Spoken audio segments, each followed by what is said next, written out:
Sou Nicole Parker, tenho 34 anos e sou de Louisville, Kentucky. Construí uma startup de energia renovável do zero só com meu esforço. Mas, para minha família, eu nunca fui suficiente. 2 semanas atrás, meus pais ligaram.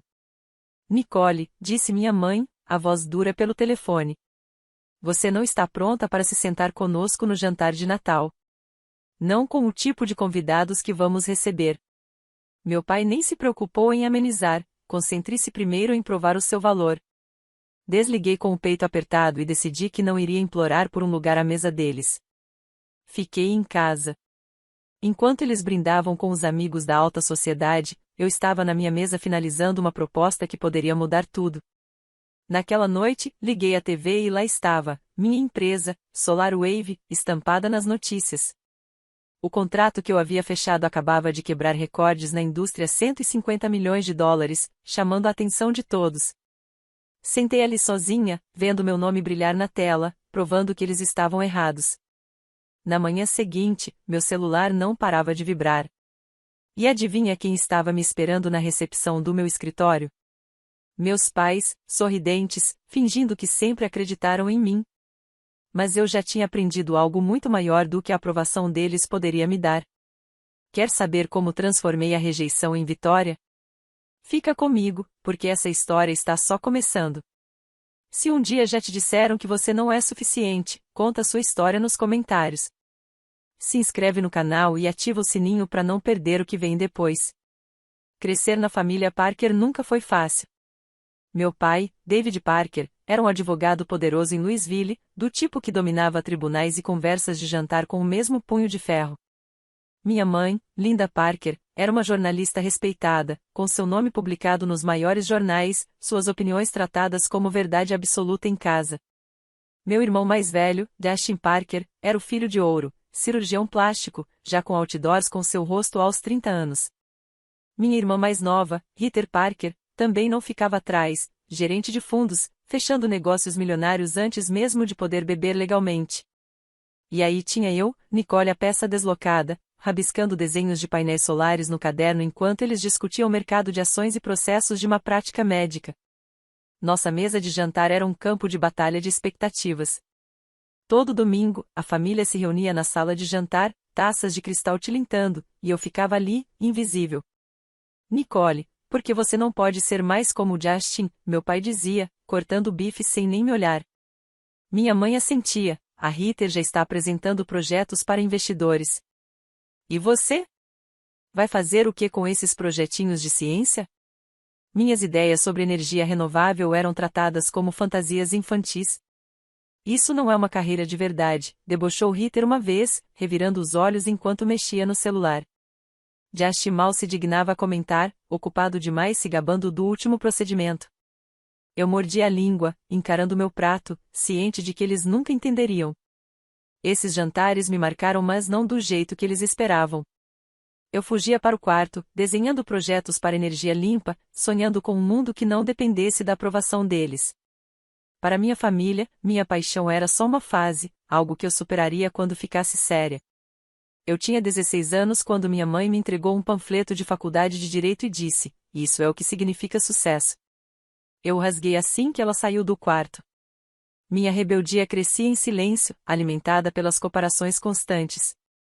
Eles achavam que estavam me incentivando a ser melhor, mas na verdade me mostravam que eu jamais me encaixaria naquele molde. A única pessoa que realmente me via era meu avô, Harold Carter. Ele não era como os outros. Aposentado, engenheiro, alguém que tinha construído o próprio negócio do nada. E passava horas sentado comigo, ouvindo minhas ideias sobre energia solar. Você tem algo especial, Nicole, ele dizia, com a voz firme e os olhos brilhando de confiança. Não deixe que apaguem sua luz. Quando eu tinha 17 anos, ele me deu um livro surrado sobre energia renovável, com as páginas marcadas, um livro que parecia carregado dos próprios sonhos dele. O mundo precisa de gente como você, disse, me apertando o livro nas mãos. Foi a primeira vez que me senti realmente vista. Mas o apoio do Harold não conseguiu me proteger do resto. Aos 18, numa daquelas jantas particularmente cruéis, meu pai me desceu a lenha sobre meus objetivos irrealistas. Você está desperdiçando seu potencial, falou, a voz cortando mais fundo do que o habitual. Ritter entrou na conversa. Talvez se você se esforçasse mais, você realmente teria importância. Empurrei a cadeira com força, o coração batendo acelerado, e saí. Minha mãe não me chamou de volta. Josh não levantou os olhos. Naquela noite, sentei no meu quarto olhando para o livro do Harold e prometi a mim mesma que provaria que estavam errados. Não por eles, mas por mim. A escola também não era fácil. Meus professores adoravam minhas ideias, mas minhas notas sofriam porque eu gastava todo minuto livre pesquisando tecnologia solar. Os colegas me chamavam de sonhadora meio zombando, meio com pena. Eu não ligava. Estava construindo algo maior que a aprovação deles, algo que poderia mudar a forma como o mundo se energia. Mas cada vez que eu voltava para casa, o peso do julgamento da família apertava mais. Isso não é para você, minha mãe disse uma vez, com um tom final, como se já tivesse escrito meu fracasso. Depois disso, parei de dividir meus sonhos com eles. Quando cheguei aos 19, me sentia sufocando. Os Parker queriam um advogado, um médico, um financista, não uma garota obcecada em salvar o planeta. Harold foi a única pessoa que me manteve com os pés no chão. Eles não têm o direito de te definir, disse-lhe uma tarde, sentado na varanda, as mãos calejadas de tantos anos de trabalho. Contou histórias das próprias lutas, de como havia ignorado os desacreditadores para erguer sua empresa. Você vai encontrar seu povo, prometeu. Agarrei-me a isso mesmo com as vozes da família ecoando na minha cabeça, dizendo que eu nunca seria suficiente. No segundo ano da faculdade, tomei a maior decisão da minha vida. Eu tinha 20 anos e estudava engenharia na University of Louisville, mas meu coração não estava nas salas de aula nem nos livros. Passava cada momento livre rabiscando projetos de painéis solares de alta eficiência, convencida de que eles poderiam mudar a forma como geramos energia. Meu quarto no dormitório era um caos de cadernos, cálculos em guardanapos e artigos sobre energias renováveis. Eu não corria atrás de notas, corria atrás de uma visão. Mas essa visão não cabia no molde da família Parker. Então, numa tarde de primavera, entrei no escritório de registro da universidade e me desliguei do curso. As consequências em casa foram instantâneas. Meu pai me chamou para a sala, o rosto vermelho de fúria. Você está jogando sua vida fora por um sonho de pirralha, gritou, atirando a caneca de café na mesa. Minha mãe ficou atrás dele, os braços cruzados. Isso é mais do que imprudência, Nicole disse. Você acha que é mais esperta do que todo mundo. Justin, que tinha vindo visitar da sua clínica chique, só balançou a cabeça. Boa sorte com isso, murmurou, como se eu fosse uma causa perdida. Ritter foi a pior. Você está nos envergonhando, disparou, a voz carregada de desprezo. Eles não apenas desaprovaram. Eles me cortaram de vez. Sem mensalidade, sem mesada, sem rede de segurança. Eu estava por minha conta. Arrumei uma mala e me mudei para um estúdio apertado, daqueles com tinta descascando e torneira pingando. Minhas economias eram ridículas, mal davam para o aluguel. Foi então que meu avô, Harold Carter, me ligou. Ele estava frágil, a voz enfraquecida pela doença, mas suas palavras eram firmes. Eu acredito em você, Nicole.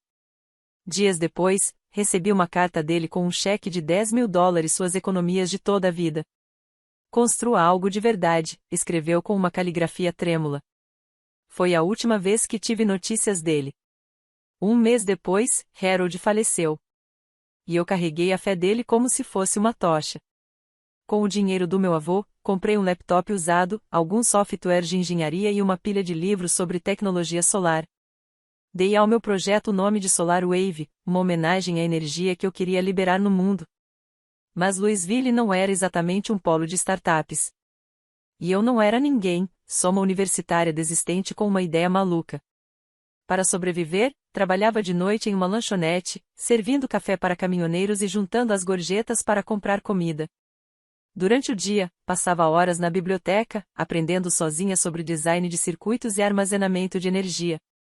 Rabiscava protótipos em guardanapos entre um turno e outro, as mãos manchadas de café e tinta.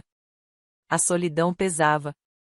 Meus antigos colegas postavam fotos de estágios e festas de fraternidade, enquanto eu comia miojo em um quarto com cheiro de mofo.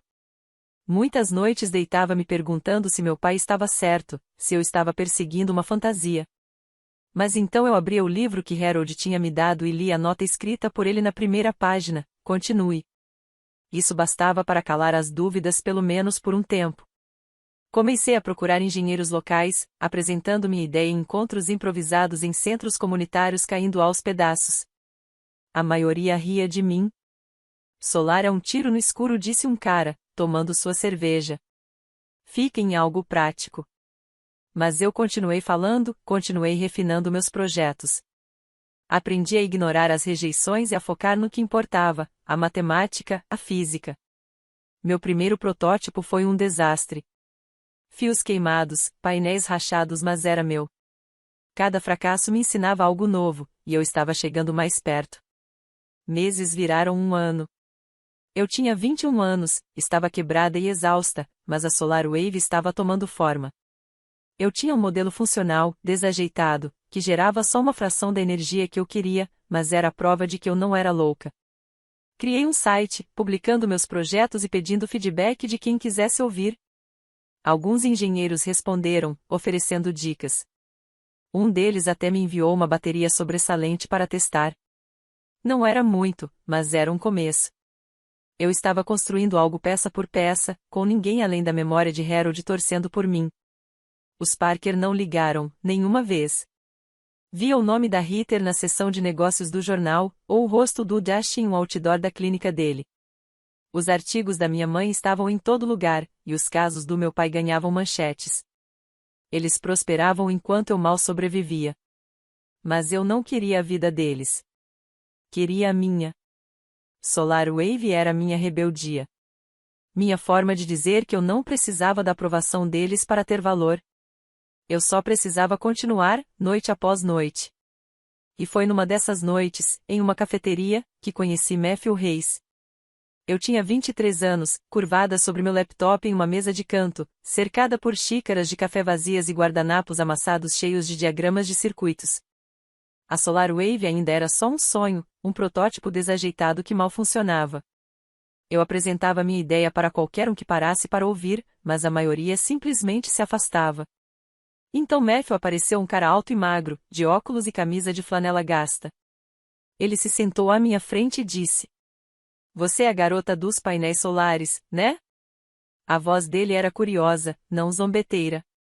Matthew era engenheiro de energia, recém-saído de uma startup fracassada, e viu algo nos meus projetos. "Isso aqui pode realmente funcionar", disse, apontando para a tela. Pela primeira vez em anos, eu não estava sozinha. Começamos a trabalhar juntos, virando noites em uma garagem alugada que chamávamos de laboratório. Matthew trazia conhecimento técnico. Eu trazia determinação incansável. Refinamos o design dos painéis solares, buscando uma eficiência que ninguém ainda tinha alcançado. 6 meses depois, tínhamos uma apresentação e um protótipo que não pegava fogo, já era progresso. Matthew sugeriu que procurássemos investidores. Eu estava cética, Louisville não era exatamente o Vale do Silício. Mas ele conhecia alguém, Denise Young, sócia da Blue Horizon Ventures. Conseguimos uma reunião. Passei dias ensaiando meu discurso, a voz tremendo enquanto repetia diante do espelho. Denise era afiada, direta, fazia perguntas que iam direto aos números. No fim, recostou-se na cadeira e disse: "Você tem coragem. Entro com 50 mil.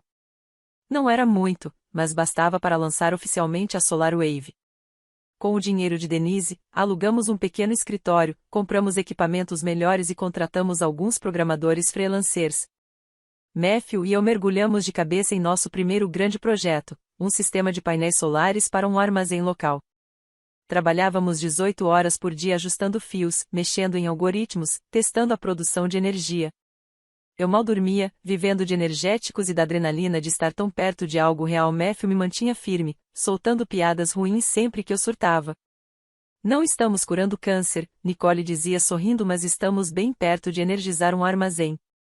Denise acompanhava de perto, cobrando resultados a cada mês. Eu sentia que finalmente estava construindo algo que importava. Então tudo desmoronou. A instalação no armazém era nosso grande teste e fracassamos. Os painéis superaqueceram, queimando os circuitos em menos de uma semana. O cliente desistiu e perdemos metade do financiamento. Sentei no escritório, olhando para os restos carbonizados do protótipo, o estômago revirando. Acabou, disse para Matthew, a voz sem vida.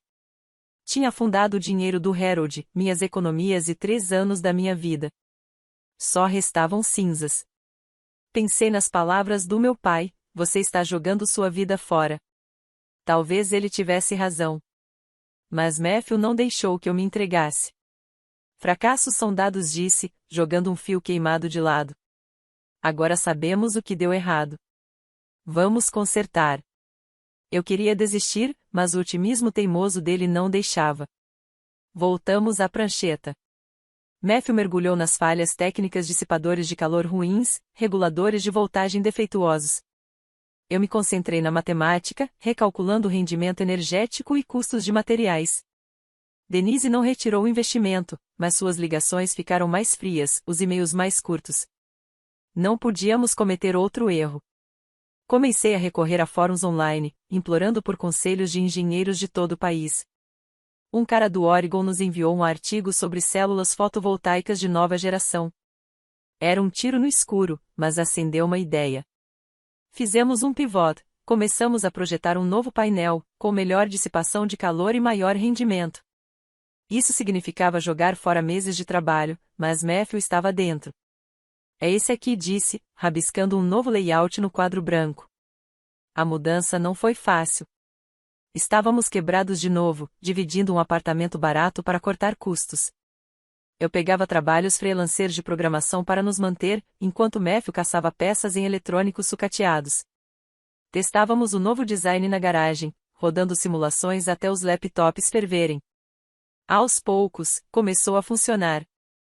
Os novos painéis alcançaram 20% de eficiência, melhor do que qualquer coisa no mercado. Não estávamos salvos ainda, mas tínhamos uma chance real. Matthew e eu viramos uma equipe de verdade, não apenas colegas de trabalho. Ele não ligava para o julgamento da minha família nem para o fato de eu não ter diploma. Ele acreditava na SolarWave, e isso me mantinha firme quando eu mesma duvidava. Estávamos construindo algo maior que nós, fracasso após fracasso. 3 anos depois, a SolarWave começou a mostrar sinais de vida. Eu já não era mais a universitária quebrada tentando sobreviver. Matthew e eu tínhamos transformado a garagem em um pequeno escritório com uma equipe de 6 pessoas, incluindo programadores e um designer freelancer. Nosso novo design de painéis chegava a 22% de eficiência, superando a maioria dos concorrentes. Fechamos nosso primeiro contrato de verdade, $200 mil para instalar painéis em uma cervejaria local em Louisville. Não eram milhões, mas era a prova de que podíamos entregar. Logo depois, mais 2 negócios fecharam conosco, um centro comunitário e uma pequena fábrica. A notícia se espalhou, e blogs do setor começaram a citar a SolarWave. Uma matéria nos chamou de startup promissora. Imprimi aquele artigo e colei na minha mesa, um lembrete de que estávamos avançando. Denise, nossa investidora, ficou satisfeita, mas não aliviou a pressão. Vocês estão no radar agora, disse em uma ligação, com a voz séria. Não se acomodem. Ela nos empurrou a buscar clientes maiores. Matthew e eu passamos semanas elaborando propostas para empresas regionais de energia. Eu me sentia viva, como se cada noite sem dormir finalmente estivesse valendo a pena. Pela primeira vez, pensei que minha família talvez me visse de outra forma. O Natal se aproximava e imaginei entrar no jantar anual contando as conquistas da SolarWave. Talvez meu pai a sentisse com respeito. Talvez minha mãe perguntasse sobre meu trabalho. Talvez Josh e Ritter parassem de me olhar como uma fracassada. Liguei para casa no começo de dezembro para confirmar meu lugar no jantar. Minha mãe atendeu, o tom ríspido. Nicole, este ano vamos receber convidados importantes. Senadores, CEOR, pessoas que realmente chegaram lá. E eu não estou pronta para sentar com eles. Perguntei, chocada. Meu pai pegou o telefone. Seu projetinho ainda não chegou lá. Volte quando tiver algo de verdade para mostrar. Tentei argumentar, falar sobre o contrato da cervejaria, sobre os blogs, mas minha mãe me cortou. A gente se vê quando você estiver no nível deles. A linha ficou muda. Fiquei parada no meu escritório, o peito apertado. Josh nem se deu ao trabalho de opinar. Ritter, a quem mandei mensagem mais tarde, respondeu com uma frase seca. Foque em alcançar os outros. As palavras queimavam, ecoando todos os jantares em que me diminuíram. Eu não estava convidada para a mesa da minha própria família porque minha startup, meu trabalho de vida, não era real o bastante para o círculo de elite deles. Eu poderia ter implorado, poderia ter aparecido assim mesmo. Mas já estava cansada de mendigar aprovação. Desliguei o celular e voltei para a mesa de trabalho. Naquela noite, me joguei em uma nova proposta para a Nexus Solutions, uma grande empresa de energia do Kentucky. Eles tinham entrado em contato depois de ler sobre nosso projeto da cervejaria, interessados nos nossos painéis de alta eficiência. Matthew estava cético, eles eram um gigante, e nós mal aparecíamos no mapa. Mas eu vi ali uma chance de provar meu valor, não para minha família, mas para o mundo. Refiz a apresentação, calculando como nossos painéis poderiam cortar 30% dos custos deles. Matthew cuidou das especificações técnicas, virando noites comigo para refinar cada detalhe. Denise deu seu feedback, lembrando que a Nexus jogava pesado. Eles vão te devorar se você não for perfeita, ela disse. Os dias se confundiam com as noites enquanto o Natal se aproximava. Enquanto Louisville se iluminava com luzes festivas, eu estava grudada no meu laptop, ajustando slides e rodando simulações. Matthew trazia comida para o escritório, brincando sobre nossa dieta natalina de macarrão frio. Mal percebi a temporada. O desprezo da minha família me alimentava, mas também o elogio da cervejaria sobre nossos painéis. Estávamos próximos de algo grande. Eu podia sentir isso. No dia 23 de dezembro, enviei a Nexus um rascunho de proposta. A líder deles, Susan Lin, respondeu poucas horas depois pedindo uma reunião na véspera de Natal. Trabalho impressionante. Vamos ver se vocês conseguem entregar. Não contei nada para minha família sobre a Nexus. Eles não mereciam saber. Enquanto eles se preparavam para o jantar da alta sociedade, eu me preparava para apresentar o maior negócio da minha vida. Matthew e eu ensaiamos até meia-noite, testando cada slide, antecipando cada pergunta. Eu não estava lutando apenas pela SolarWave. Estava lutando pelos anos em que fui chamada de sonhadora, de fracassada. O e-mail da Susan estava fixado na tela, um farol me puxando para frente. O Natal estava há 2 dias, e eu estava pronta para postar tudo naquela reunião, mesmo que significasse passar o feriado sozinha. No dia de Natal, sentei sozinha em frente à TV. O escritório estava silencioso, só o zumbido do laptop e o brilho da tela em nosso apertado espaço em Louisville. Enquanto minha família brindava com os convidados VIP, eu mergulhava em planilhas finalizando a proposta para a Nexus Solutions. Matthew tinha ido para a casa dos pais, mas eu não conseguia parar. Aquele contrato era minha chance de provar que eu era mais do que a filha não pronta deles. Estava acordada desde o amanhecer, checando cada slide, cada cálculo 3 vezes. Nossos painéis poderiam reduzir 30% dos custos de energia da Nexus, mas eles exigiam perfeição e eu estava determinada a entregar. Às 14 horas, um e-mail de Susan Lin, diretora da Nexus, chegou. Proposta sólida, mas o seu sistema de dissipação de calor precisa de ajustes. Consegue consertar até hoje à noite? Meu coração afundou. O problema do calor era nosso velho inimigo, o mesmo que havia destruído nosso primeiro projeto. Liguei para Matthew, que estava no meio da torta de nozes da mãe dele. Temos 6 horas, disse, a voz tensa. Ele não hesitou. Estou a caminho. Às 15 horas, ele estava de volta, café na mão, mergulhando nas especificações técnicas. Desmontamos o design, focando no sistema de resfriamento. Eu rodava simulações enquanto ele revisava os esquemas, nossas telas iluminando o escritório vazio. As horas passaram rápido. Eu rabiscava equações no quadro branco, as mãos tremendo de cafeína e nervosismo. Matthew encontrou uma falha no design da ventilação e sugeriu uma nova liga para os dissipadores de calor. Isso pode elevar a eficiência para 25%, disse, os olhos brilhando com a mesma faísca que eu vi quando nos conhecemos. Recalculei a produção incorporando suas alterações. Os números estavam ótimos, melhor que ótimos. Às 20 horas, tínhamos um novo design, mais leve, mais frio e mais eficiente do que qualquer coisa que havíamos construído antes. Digitei as revisões, os dedos voando, e enviei a proposta atualizada para Susan às 21h47. Aqui está a correção, escrevi, enviando com um nó no estômago. Caí em um sofá no escritório, ainda muito elétrica para ir para casa. A TV estava ligada em um canal local, falando sobre promoções de fim de ano. Então, às 22h15, meu celular tocou. O nome de Susan piscou na tela.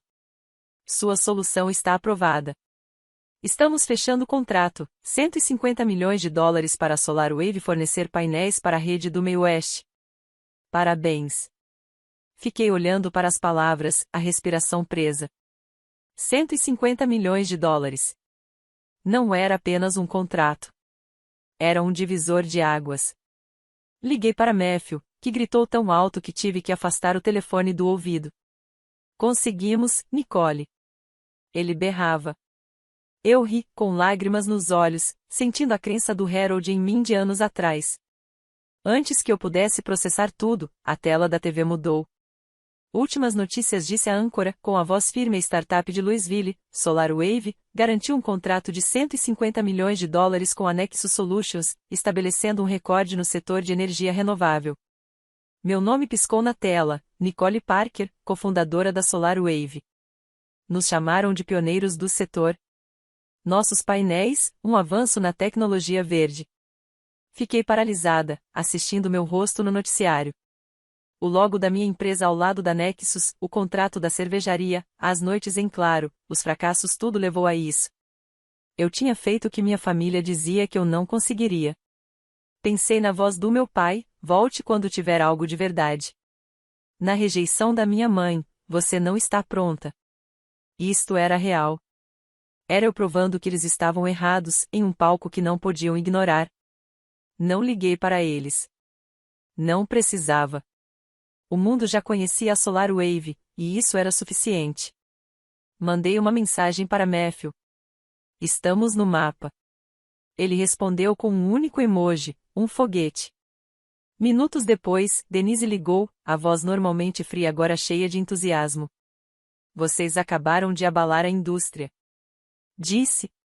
Preparem-se para o próximo passo. Fiquei no escritório, repetindo o clipe das notícias, deixando o peso da conquista cair sobre mim. O contrato não era apenas dinheiro. Era validação. Cada dúvida, cada rejeição, cada noite em que questionei a mim mesma desapareceu. Eu não era mais a menina de quem riam nos jantares. Eu era Nicole Parker, e a SolarWave estava reescrevendo as regras. Quando o relógio passou da meia-noite, desliguei a TV, a mente já correndo para o próximo projeto. O mundo estava assistindo, e eu estava apenas começando. Na manhã seguinte, meu telefone não parava de tocar. Às 8h, minha caixa de entrada estava lotada de mensagens de repórteres locais, blogs do setor e até alguns concorrentes. O contrato de $150 milhões da SolarWave com a Nexus Solutions era o assunto do momento em Louisville. As redes sociais vibravam com nosso nome e uma rádio local chamou a gente de um milagre da tecnologia verde de Kentucky. Eu ainda estava no escritório, movida por adrenalina e café frio, quando Matthew entrou correndo, sorrindo. Estamos em alta. Disse, mostrando o telefone. Eu ri, mas a mente já estava nos próximos passos: aumentar a produção, contratar mais engenheiros, manter a Nexus satisfeita. Então a recepcionista avisou. Sua família está aqui. Congelei. Meu pai, minha mãe e Rita estavam no saguão, vestidos como se fossem para um gala. Justin? Provavelmente ocupado demais com seus outdoors. Saí, o estômago se contorcendo. Meu pai estendeu a mão, todo sorrisos. Nicole, vimos a notícia. Disse. Que conquista! Minha mãe assentiu, a expressão mais suave do que eu jamais tinha visto. Estamos tão orgulhosos. Ritter, de blazer alinhado, acrescentou. Isso é enorme, Nicole. Sério? Fiquei ali, esperando a pegadinha. Não demorou. Ritter se inclinou, baixando a voz. Conheço alguns investidores que adorariam te conhecer. Disse, os olhos afiados. Posso marcar apresentações pelo bem da SolarWave. Lá estava. Eles não estavam ali por mim. Queriam uma fatia do meu sucesso. Fechei os punhos, anos de desprezo passando pela minha mente, os jantares em que me ignoraram, os anos em que chamaram meus sonhos de infantis, o Natal em que me deixaram de fora. Eu não era mais a garotinha deles, implorando por um lugar à mesa. Agora vocês estão orgulhosos? Perguntei, a voz firme, mas fria. Meu pai levantou uma sobrancelha, como se não esperasse que eu reagisse. Quando eu estava servindo café para pagar aluguel, onde vocês estavam?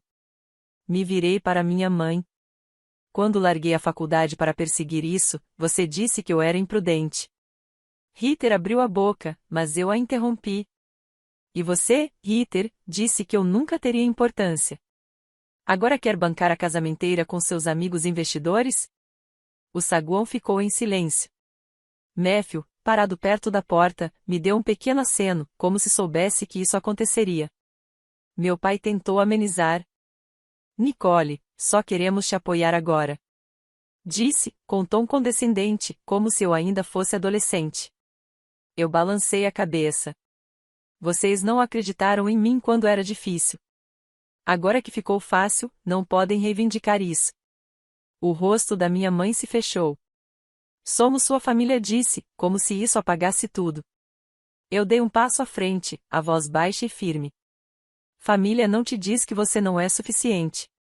Família não te corta quando você está tentando construir algo, Ritter debochou. Você está sendo dramática, disse, cruzando os braços. Estamos aqui, não estamos? Olhei para eles, meu pai com seu terno impecável, minha mãe com a postura perfeita, Ritter com seu sorriso calculado. Eles não tinham mudado. Viram o nome da Solar Wave em destaque e acharam que poderiam entrar, reescrever a história e agir como se sempre tivessem estado do meu lado. Vocês estão aqui porque as notícias disseram para estarem, falei. Eu construí isso sem vocês. Não preciso das suas conexões nem da sua aprovação. As palavras pareceram tirar um peso do meu peito. Pela primeira vez, eu não me importava com o que eles pensassem. O rosto do meu pai endureceu. Você está cometendo um erro. Um dia vai precisar de nós. Quase ri. Eu precisei de vocês há 10 anos. Hoje não preciso mais. Minha mãe estendeu a mão, a voz mais suave agora. Vamos conversar durante o almoço, disse, gesticulando para a porta. Podemos comemorar direito. Balancei a cabeça. Tenho trabalho a fazer, falei, virando em direção ao meu escritório. Vocês sabem a saída. Ritter murmurou algo, mas eu não ouvi. Nem me importei. Enquanto eles saíam, Matthew se aproximou segurando 2 cafés frescos. Isso foi incrível, disse, me entregando uma xícara. Sorri, mas meu coração ainda disparava. Afastar-me deles parecia definitivo, como fechar uma porta que eu havia deixado entreaberta por tempo demais.